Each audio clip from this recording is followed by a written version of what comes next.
Welcome to Nasdaq Trade Talks. I'm Jill Malandrino, global markets reporter at Nasdaq.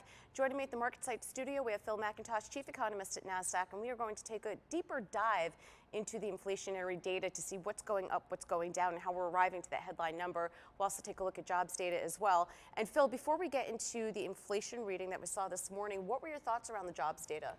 I mean, what's interesting is it's only a few weeks ago we were talking about recession, and all of a sudden the last 2 weeks we've seen really strong jobs numbers. There is still 2 jobs for every 1 person looking for work. So really strong economy coming through on that metric. And then today with the inflation numbers, 9.1%, the headline number makes it look like the economy is again really hot.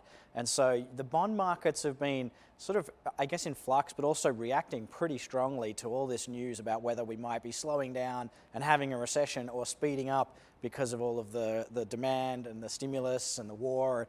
So it's been interesting, and the bond markets have had dramatic moves up and down in terms of rates. We're sort of seeing that having an impact in the stock prices as well. And you had pointed out in your notes that there's a difference between COVID-related inflation and the Ukraine war. Yeah, so I mean, unfortunately, the Fed was a bit late looking at inflation and realizing that it was picking up. But actually what's happening now is all of the COVID inflation is starting to come back down. So we're starting to see car prices come down. You're starting to see a lot of the other, I guess, leisure and hospitality wages are slowing down. We've talked recently about the fact that a lot of demand for products is slowing down. And so, retail sales, although it's still strong because of inflation, it's actually net falling on a real basis. So you've seen a lot of signs that the economy is actually slowing, but then the inflation's still going up. And what's happening is it's the food and the energy components, which is really driven by Ukraine, because Ukraine produces a lot of grains and oils, and it's in food oils, and obviously Russia produces a lot of energy oils and coal. So those 2 countries being at war, all of the shortfalls that's going to create in terms of the food industry and the oil and gas industry, especially in Europe, is proving very inflationary. It's interesting, even if you think about it through a social lens, we understood supply chain related constraints and how COVID impacted inflation, particularly on the services end, to your point.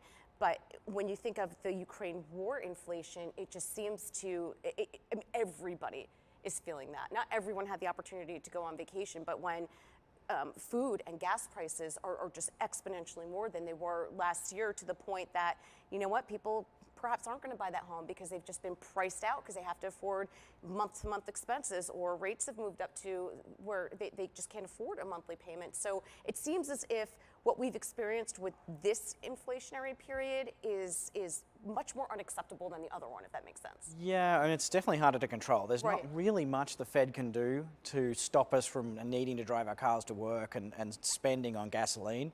But I hate to say it, it could actually be worse. We could live in Europe, because Europe didn't have an inflation problem from COVID, and now they have a bigger inflation problem than we have, because their proximity to Russia means most of their natural gas is coming from pipes from Russia. That's really hard to replace. So there's concerns that they're going to have shortfalls of natural gas during winter next year.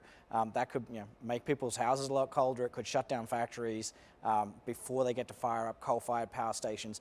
Electricity prices in Europe are already 3 or 4 times higher than normal. Natural gas prices are 7 times higher than normal. I mean, their inflation is much more dramatic than what we've actually seen, because they're so much closer to the war. Yeah. How long does it typically take to get out of a recession, or how long, for lack of a better term, will it take to normalize, if you will? Because any single one of these issues could create market volatility. So that's a really interesting question, because actually the last few weeks commodity prices have been coming off pretty aggressively. So copper is down about 20%, and they call it Dr. Copper for a reason, because it's used in pipes and construction and so much of industrial processes. When copper starts to sell off, it's a sign that recessions might be coming, economy might be slowing down. And so that kind of tilts us back to, well, maybe we don't have to have rates go up so much anymore. Maybe the economy's not quite as hot as we thought.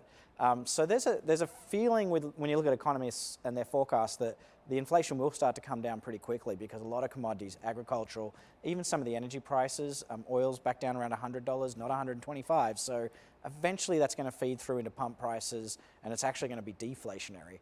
And so we might see inflation get under control quicker than we think. Then we're going to be worried whether we're going to have a recession. The market's always worried about something, isn't it, Phil? It's got to be worried about something. Of course. I mean, we wouldn't have jobs otherwise, would we? All right, Phil, appreciate the insight as always. Thanks for joining us on Trade Talks. I'm Jill Malandrino, global markets reporter at Nasdaq.